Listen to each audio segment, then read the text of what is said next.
초대교회 공동체가 이제 큰 위기에 처했습니다. 위기도 위기일 것이 우리 지난 앞에서 읽었던 것처럼 이제 당시 초대교회를 이끌고 있던 야고보라고 하는 사도가 잡힙니다. 그리고 감옥에서 순교합니다. 그걸로 끝난 게 아니라 이제 베드로라고 하는 또 다른 교회를 이끌 그 사람이 이제 또 감옥에 다시 투옥되게 된 겁니다. 그렇게 어려운 상황이 있을 때 우리 믿음의 선배였던 우리 믿음의 선배들은 어떤 선택을 하냐면 하나님 앞에 기도하기로 결정을 합니다. 오늘 본문 앞에 있는 본문 한번 읽어보겠습니다. 5절입니다. 5절에 보면 이렇게 되어 있습니다. 함께 읽겠습니다. 이에 베드로는 옥에 갇혔고 교회는 그를 위하여 간절히 하나님께 기도하더라. 초대교회 교인들이 모여서 기도했던 이유는 오늘 본문에 보면 베드로가 옥에 갇혔기 때문에, 그래서 교회는 그를 위하여 간절히 기도했다라고 오늘 우리에게 이야기를 해줍니다. 베드로가 무죄로 잘 풀려날 수 있기를, 그리고 그가 나와서 남겨진 이 교회의 사역들을 잘 감당할 수 있기를 그들은 기도하지 않았겠습니까? 그리고 그 기도대로 하나님께서는 베드로를 아주 놀라운 방법으로 풀어주십니다. 우리가 잘 아는 것처럼 천사가 그를 쳐서 그 감옥의 여러 문들을 뚫었다기보다는 그 문들을 거쳐서, 그리고 그 앞에 나와서 정말 그들이 기도하고 있는 그곳까지 천사를 통해서 인도해가는 모습들을 봅니다. 그렇게 기도의 응답을 불어주셨고, 그리고 베드로가 지금 그 응답대로 이제 그 문 앞에 서 있는 겁니다. 여기에서부터 오늘 본문은 시작됩니다. 우리 13절부터 15절까지를 한번 같이 읽어보겠습니다. 베드로가 대문을 두드린데 로데라 하는 여자아이가 영접하러 나왔다가 베드로의 음성인 줄 알고 기뻐하여 문을 미처 열지 못하고 달려들어가 말하되 베드로가 대문 밖에 섰더라 하니 그들이 말하되 내가 미쳤다 하나 여자아이는 힘써 말하되 참말이라 하니 그들이 말하되 그러면 그의 천사라 하더라. 아멘. 로데라고 하는 여자아이가 이제 대문 앞에 서 있는 그 베드로의 음성을 들은 겁니다. 문을 두드릴 때 베드로가 얘기했겠죠. 문 좀 열어줘라 얘기했을 겁니다. 그러면 이 로데라고 하는 이 여자아이가 가가지고 이 문을 조금 열어주든지, 아니면 문을 보고 눈으로 확인을 하고 베드로가 왔다는 것을 확인했으면 참 좋았을 것을 그냥 그의 음성으로만 듣는 거예요. 문 앞에 밖에 지금 베드로가 서서 문 열어줘 하는 그 음성을 듣자마자 이 로데라고 하는 아이는 확신했어요. 아, 베드로구나. 베드로 선생님이 오셨구나. 그래가지고 그들이 기도하는 곳으로 찾아갑니다. 그리고 기도하는 그 성도들에게 이야기합니다. 베드로가 왔습니다. 그때 이 사람들이 뭐라고 반응합니까? 정말 하나님께서 우리의 기도를 응답해 주셨군요. 하나님께서 우리의 기도에 들어주셨군요. 신실하신 하나님이십니다 라고 이야기했으면 참 좋았을 것을 이 아이한테 뭐라고 얘기하냐면 너 미쳤구나 라고 얘기합니다. 너 미쳤구나. 그들이 그렇게 하나님 앞에 나와서 베드로를 위해서 기도했지만 그 응답이 이루어져서 지금 베드로가 그 앞에 서 있다고 이 작은 아이가 와서 이야기하고 있지만 그것을 믿지 못하고 미쳤다라고 얘기합니다. 그러자 로데라는 아이가 얘기합니다. 아니에요. 정말 베드로가 와 있습니다. 그때 이 사람들이 또 뭐라고 얘기합니까? 이렇게 얘기합니다. 뭔가 잘못 들었겠지. 그의 천사가 와서 있었을 거야 라고 이렇게 얘기합니다. 여러분, 그의 천사라는 얘기는 뭐냐면 이 당시 유대인들의 이 생각을 우리가 조금 생각할 필요가 있는데, 유대인들은 사람이 죽으면 그의 영이나 그를 지키고 있던 천사들이 바로 떠나가지고 그 영이 죽어서 바로 이렇게 떠나는 게 아니라 그의 영이나 그의 천사가 아주 조금 며칠 동안 그 사람 주위를 맴돈다고 생각을 했어요. 그래서 수호천사라는 이런 개념처럼 생각을 했습니다. 그러니까 지금 그들이 그 로데라고 하는 여자아이에게 너는 지금 천사를 보았던 거야, 그의 천사를 보았겠지라고 하는 얘기는, 이들은 어떤 생각을 가지고 기도했냐면 야고보 사도처럼 그는 감옥에서 죽었을 거야 라는 생각을 가지고 기도했다고 하는 것을 본문은 우리에게 이야기를 해줍니다. 그리고 그렇게 기도를 했기 때문에 아무리 로데라고 하는 아이가 와서 말을 했어도 믿을 수가 없는 겁니다. 제가 이 본문을 이렇게 쭉 읽으면서 그런 생각을 했습니다. 얼마나 이들이 믿음이 없었으면 기도하고 응답이 왔는데 그걸 믿지 못했을까. 처음에 본문을 읽을 때 그러면서 이 교인들을 정죄하기 시작했습니다. 아니 대체 뭘 기도한 거야? 아니 하나님 앞에 무엇을 가지고 나간 거야? 아니 기도한 대로 하나님께서 응답해 주셨는데 왜 그 말을 믿지 못하고 참 믿음 없네, 이렇게 혼자 이렇게 비난하고 정죄하면서 교만한 눈을 가지고 이들을 바라보았습니다. 그런데 이 본문을 계속 묵상하는 과정 중에 제가 가지고 있는 이 시선이 옳은 시선이 아니라는 것을 알게 해주셨습니다. 내가 뭔데 이들을 정죄하고 내가 뭔데 이들을 비난할 수 있을까? 만약에 내가 그 자리에 있었더라면 나는 그 로데라는 아이가 내게 와서 정말 베드로가 왔습니다, 내 눈에 보이지 않아도 내가 기도하는 것이 이루어졌습니다 라고 이야기할 때 선뜻 정말 베드로가 살아나셨군요, 살아계신 하나님을 찬양합니다 라고 이야기할 수 있었을까? 라는 질문을 저에게 던졌을 때 저는 선뜻 예 라고 대답할 수가 없었습니다. 저희 아버지께서 젊어서부터 약주를 굉장히 좋아하셨습니다. 매일매일 거의 하루를 안 빠지고 드셨던 것 같아요.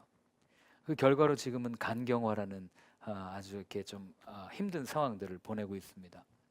얼마나 많이 드셨는지 정말 밥은 이 식사는 걸러도 그 약주는 거르시지 않은, 그래서 오죽하면 냉장고에 그 약주로 가득해 있는, 무슨 상표라고 얘기하긴 좀 그렇지만 가득해 있는 그런 이렇게 보내셨습니다. 그런데 어느 날 갑자기 아버지가 아침에 막 오시더니 얘기하는 거예요. 이건 가상입니다. 아버지가 뭐라고 얘기하시냐면 형중아 네. 야, 하룻밤 사이에 내가 기도했는데 하룻밤 사이에 내 간이 완전히 깨끗해졌어. 하나님께서 내 기도를 응답해 주셨나 봐. 그러니까 나는 오늘부터 또 해도 될 것 같아. 만약에 이렇게 얘기한다면 저희 가족이 쉽게 믿겠습니까? 제가 그걸 쉽게 믿겠습니까? 간경화가 어제까지만 해도 별로 좋지 않아서 약을 드시고 힘들게 진찰을 하고 병원을 다니시던 분이 갑자기 기도했더니 하루아침에 응답이 되었대. 너의 기도가 응답되었나 봐 하고 저한테 와서 아들아 고마워라고 저희 아버지께서 저의 손을 붙잡고 얘기하신다면 저 믿겠습니까? 못 믿죠. 여러분, 이건 믿음이 강하고 약하고 이런 문제가 아니에요. 여러분, 이 간경화라고 하는 병은요, 현대의학에서는 이건 그냥 지연입니다.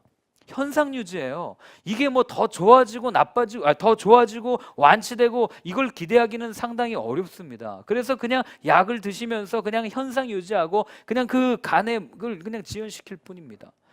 저는 그렇게 알고 있어요. 그 병에 대해서 그렇게 선지식을 알고 있기 때문에 누가 와가지고 아버지가 아무리 밤에 기도하고 너의 기도가 응답되었다라고 이야기한다 할지라도 그 병이 낫다고 선뜻 믿기 어렵습니다.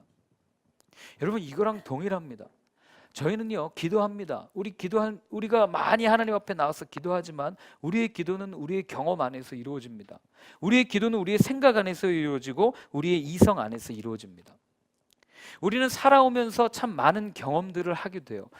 뜨거운 것을 만지면 뜨거워 하게 되는 경험들을 합니다. 그래서 어떤 이 사고가 생기냐면 뜨거운 건 절대 그냥 만지면 안 되는구나 라는 것들이 생겨나기 시작합니다. 쉽게 얘기해서 이런 거지만 우리의 경험들을 통해서 우리의 마음 가운데는 여러 가지 필터들이 생겨나기 시작해요.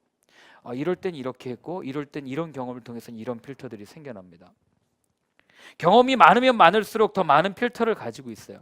그래서 어떤 빛이 우리 마음 가운데 비춰지면 그 빛이 그냥 들어온다기보다는 이 마음의 필터들을 통해서 투과되어서 들어오는 경우가 많습니다. 그런데 경험이 많으면 많을수록 마음에 많은 필터들을 가지고 있기 때문에 이 빛이 그냥 들어와서 그냥 원래의 빛대로 들어오는 확률은 아주 적습니다.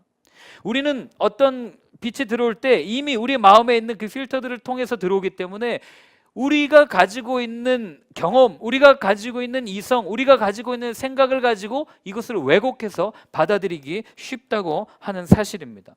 그런데 이걸 가지고 우리가 누구를 이렇게 비난하거나 비판할 수는 없어요. 왜냐하면 이것이 우리가 어떻게 의식적으로 그렇게 받아들여야지 라고 하고 받아들이는 게 아니고 의도적으로 이렇게 행동해야지 라고 하고 행동하는 것이 아니기 때문에 그래요. 이건 무의식적으로 그렇게 일어납니다. 왜요? 우리는 그렇게 경험되었고 그렇게 학습되어졌기 때문에 그렇습니다. 예를 들면 이런 겁니다. 여러분, 우리 안에 어떤 필터가 있겠어요? 이런 거죠. 예를 들어서 저 친구 서울대 다닌대. 그럼 여러분, 우리가 그 친구 어떻게 바라봅니까? 야, 공부 잘했구나. 야, 성실하게 공부했구나. 야, 정말 공부가 제일 쉬웠던 친구구나. 이렇게 우리 생각할 수 그런 필터들을 가지고 있지 않겠습니까? 또 어떤 분들은 그런 필터를 갖고 있을 수 있어요. 저분은 강남사인데 그러면 야, 돈이 많구나. 아, 어떻게 저렇게 벌었을까라고 생각할 수 있어요. 또 우리 어떤 필터를 가지고 있습니까? 뭐 예를 들면 이런 거죠. 저 친구는 외아들이래. 그러면 야, 고집 세겠구나. 또는 장가가기 힘들겠네. 뭐 이런 여러 가지 우리 사회 문화 속에 가지고 있는 필터들을 우리는 가지고 있습니다. 그렇기 때문에 우리는 어떤 사물들을 바라보고 어떤 것들을 생각할 때 그 빛들이 우리의 마음에 이렇게 투과되어져서 우리의 무언가를 바라보기 시작할 때 우리는 왜곡해서 바라보기가 굉장히 쉬운 거예요. 오늘 이 초대교회 성도들이 그렇게 경험되어진 겁니다. 어떤 경험이 그들 가운데 있었습니까? 감옥에 가면, 예수 믿다 감옥에 가면 고난을 당한대. 예수 믿다가 감옥에 가면 순교한대. 이런 선 경험들이 있었던 거예요. 그러니까 그들이 아무리 하나님 앞에 나와서 베드로를 놓고 기도한다 할지라도 그 경험을 벗어날 수가 없는 겁니다. 왜요? 야고보는 죽었거든요. 아무리 베드로를 놓고 기도해도 베드로는 감옥에서 그렇게 힘들게 어려움을 겪을 거야 라는 생각을 가지고 기도했기 때문에 그 로데라고 하는 여자아이가 와서 내가 베드로의 음성을 들었습니다 라고 이야기해도 그 베드로가 왔다고 그들은 믿을 수가 없었다고 하는 사실입니다. 그런데 반면에 이 로데라고 하는 여자아이는 어떻게 그 베드로의 음성을 듣고 그를 알 수 있었겠습니까? 간단합니다. 어린아이에게는 아무런 경험이 없었기 때문에 그래요. 어린아이는 백지와도 같았기 때문에 그렇습니다. 그냥 와가지고 문을 두드리면서 나야 나 베드로야 라고 얘기할 때 그는 어떤 경험도 베드로가 죽었을 거야, 감옥에 가면 힘들 거야 이런 것보다도 그냥 베드로의 음성을 들을 수 있는 귀를 가지고 있었던 거예요. 어떤 경험도 가지고 있었지 않기 때문에 베드로를 통해서 베드로가 베드로일 수 있구나라고 받아들일 수 있었던 겁니다. 여러분 마찬가지입니다. 우리가 하나님 앞에 기도하고 신앙생활하면서 하나님의 음성이 들리지 않아요, 하나님의 말씀이 잘 들리지 않아요 라고 우리는 이야기할 수 있습니다. 그런데 왜 그게 들리지 않고 왜 그게 보이지 않을까? 가만히 생각해 보면 우리 안에 많은 필터를 가지고 있기 때문에 그렇다는 사실입니다. 더 쉽게 얘기하면 우리 안에 너무나도 많은 존재들이 있고 우리 안에, 내 안에 너무나도 많은 내가 존재하고 있기 때문에 그렇다는 사실입니다. 그래서 예수님은 말씀하십니다. 뭐라고 얘기하시냐면 마태복음 18장에 보면요, 한번 찾아보겠습니다. 마태복음 18장 3절에 이렇게 이야기하십니다. 같이 한번 읽어보겠습니다. 이르시되 진실로 너희에게 이르노니 너희가 돌이켜 어린 아이들과 같이 되지 아니하면 결단코 천국에 들어가지 못하리라.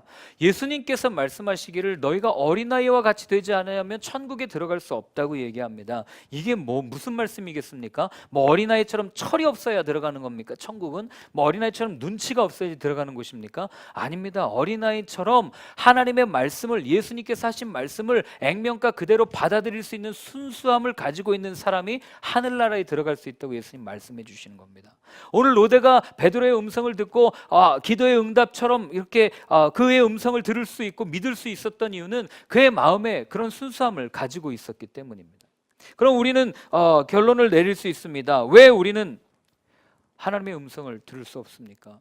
어쩌면 우리의 마음에 그 순수함을 잃고 있는지도 모르겠습니다. 그 순수함을 잃어버리고 있는지도 모르겠습니다. 어른이 되어 오면서 가지고 있었던 이렇게 살면 안 돼, 이거는 어른으로서의 삶은 이런 거야 라는 이런 모습들을 어느샌가 우리 마음에 갖고 있기 때문에 말씀을 볼 때도 그렇게 바라보는 우리의 삶은 아닌지 한번 돌아볼 필요가 있다는 겁니다. 우리의 왜곡된 마음이, 우리의 왜곡된 기대가 또는 우리의 이런 소망이 하나님의 음성을 듣지 못하도록 하고 있지는 않은지 한번 돌아보아야 합니다. 자, 그리고 나서 16절 17절에 이렇게 기록되어 있습니다. 베드로가 문 두드기를 그치지 아니하니 그들이 문을 열어 베드로를 보고 놀라는지라. 베드로가 그들에게 손짓하여 조용하게 하고 주께서 자기를 이끌어 옥에서 나오게 하던 일을 말하고 또 야고보와 형제들에게 이 말을 전하라 하고 떠나 다른 곳으로 가니라.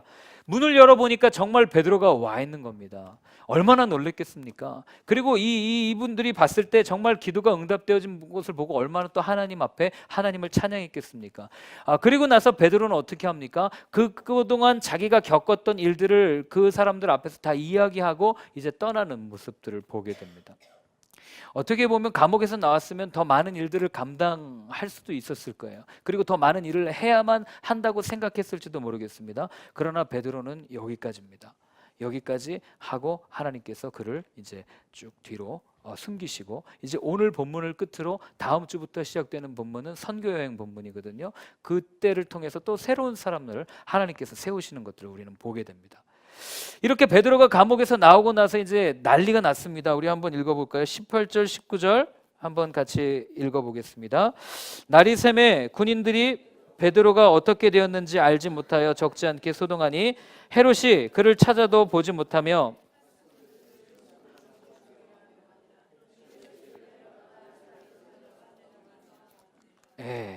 어떻게 합니까? 이 당시에는 그런 법이 있었어요. 그러니까 예를 들어서 간수가 지키고 있는데 이 간수가 지키고 있던 죄수가 도망가면 이 간수가 대신해서 벌을 받아야 했습니다. 그래서 우리 그 사도행전에 보면 바울과 실라가 찬양해서 착고가 풀리고 도망갈 때 간수가 어떻게 합니까? 자살하려고 그러잖아요. 죽을 거 자기가 고난을 받아야 되니까. 그러니까 마찬가지였습니다. 이때도 이 베드로가 없어지니까 이제 찾기 시작한 거예요. 근데 아무리 찾아도 없거든요. 그러니까 어떻게 합니까? 헤롯이 죽이라고 명령을 합니다. 우리가 여기서 이제 볼 수 있는 한 가지는 뭐냐면 헤롯이 그렇게 누군가를 죽이는 모습의 왕의 모습으로 드러난다는 겁니다.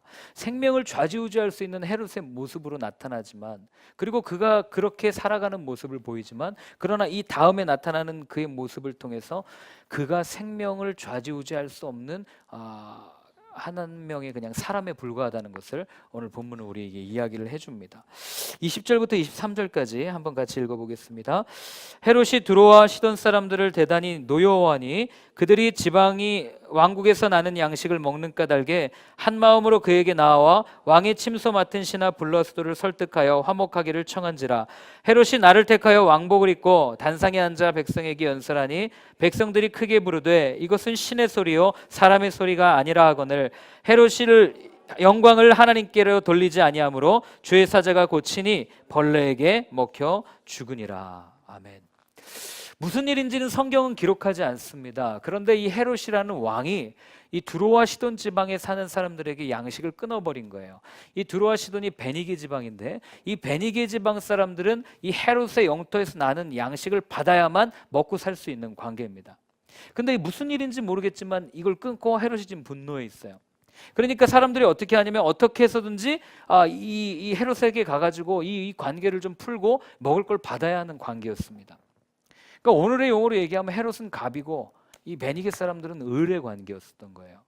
그러니까 이 사람들이 찾아옵니다. 그래가지고 헤롯을 어떻게든 만나가지고 이걸 풀고 싶어해요. 그래가지고 헤롯의 침소를 맡은 블라스도라는 이 사람에게 가가지고 화목하기를 청하게 하고 그리고 화해가 일어납니다. 그러니까 화해가 일어났다는 얘기는 이들의 먹을 문제가 해결되었다는 얘기거든요. 그러니까 이걸 기념해서 아마 헤롯이 연설을 한 것 같아요. 그러니까 이 사람들이 뭐라고 그러냐면 이것은 신의 소리요 사람의 소리가 아니다라고 뭐 한 거예요? 아부한 거예요. 왜요? 먹을 문제를 해결해 줬거든요. 이게 여러분 와가지고 정말 헤롯이 좋아가지고 당신은 신입니다, 당신은 하나님이다라고 이야기한 그런 사건이 아닙니다.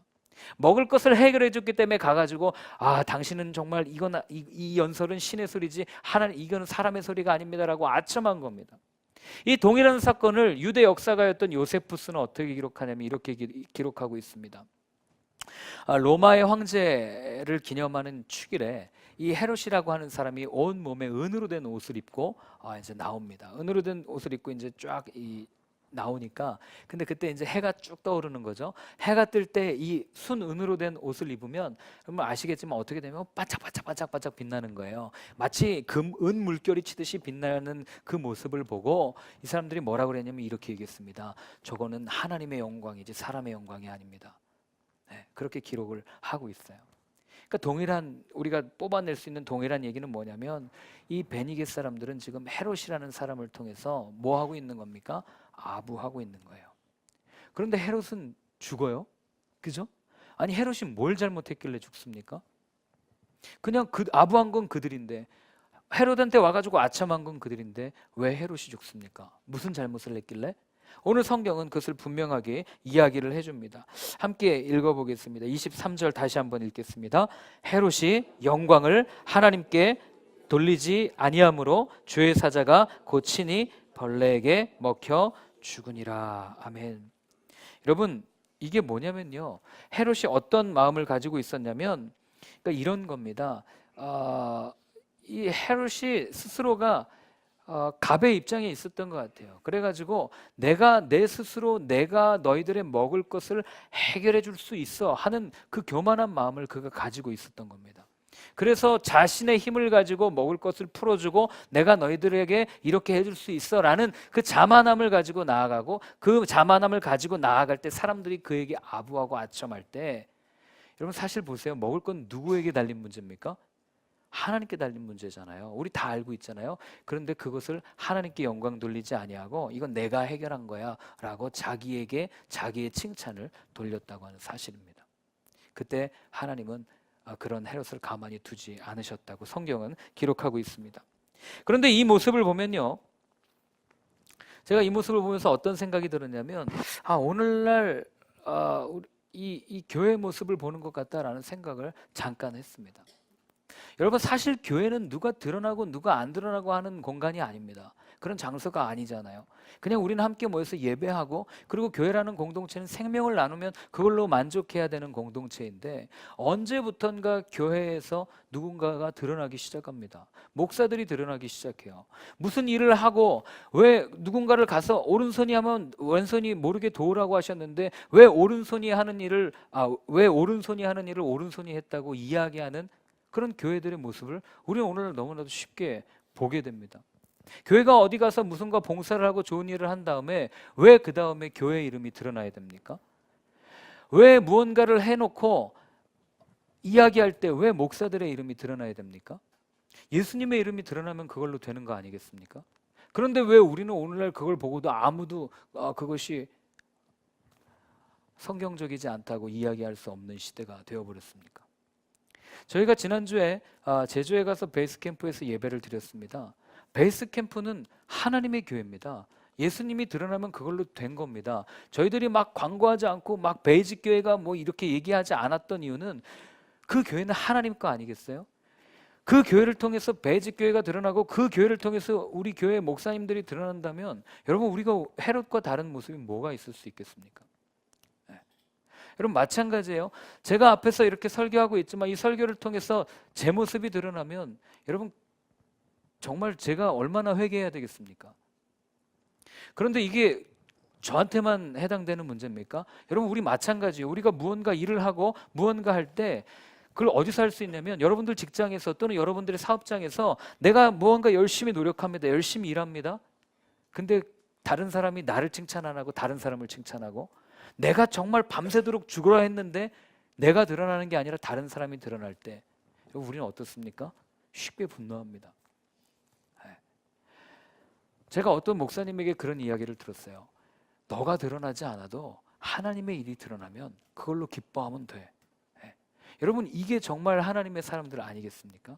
근데 오늘 헤롯은 그런 모습을 보이지 않았다는 겁니다. 자기의 영광을 구했던 사람이었어요. 교회만 그렇습니까? 정치는 어떻습니까? 문화계는 어떻습니까? 더 나아가서 우리의 삶은 어떻습니까? 미리 말씀드렸지만 여러분들의 삶은 어떻습니까? 여러분들이 그렇게 열심히 여러분들이 노력하고 했을 때 다른 사람이 칭찬되면, 그래 우리 공동체를 위해서 하나님이 이렇게 하신 거야 라고 박수 쳐주면서 세워줄 수 있겠습니까? 아니요, 저는 적어도 그렇게 하지 못했었습니다. 그것 때문에 막 마음이 화나고 분노하고 이럴 때가 있었어요. 물론 지금은 완전하다는 건 아닙니다. 지금도 그러합니다. 그렇기 때문에 이 말씀 붙들고 기도하는 거죠. 하나님 오늘도 내 영광을 구하지 않게 해주십시오. 그런데 사실 세상은요, 사람들에게 요구합니다. 너의 영광을 구하라고 이야기합니다. 너가 높아져야 된다고 이야기합니다. 너의 것을 구하라고 이야기합니다. 그런데 하나님은 우리에게 그렇게 말씀하시지 않습니다. 자기의 영광을 구했던 한 사람은 오늘 벌레 먹혀서 죽게 되는 모습을 보게 됩니다. 여러분 우리는요 각자에게 주어진 역할이 있어요. 이 헤롯 왕을 제가 어제 이렇게 묵상하면서 한 가지 더 고민했던 건, 헤롯 왕에게 주어진 역할이 있습니다. 여러분 대통령이면 대통령에게 주어진 역할이 있습니다. 그런데 그 역할을 권력으로 착각하니까 나라가 이렇게 어려워진 거 아니겠습니까?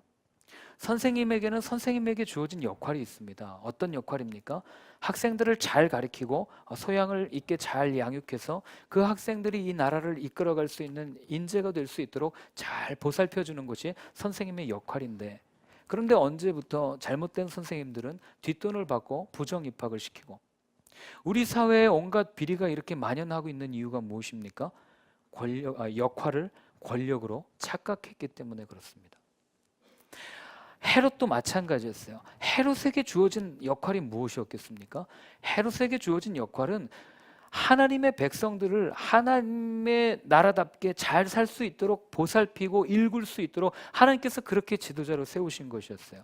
그런데 헤롯은 그 역할을 잊어버리고 그 역할을 권력으로 생각해서 마치 내 권력, 그다음에 내 탐욕, 내 것을 위해서만 살아가려고 했던 그 모습이 드러났기 때문에 하나님께서는 그를 가만히 내버려 두시지 않았다고 하는 사실입니다.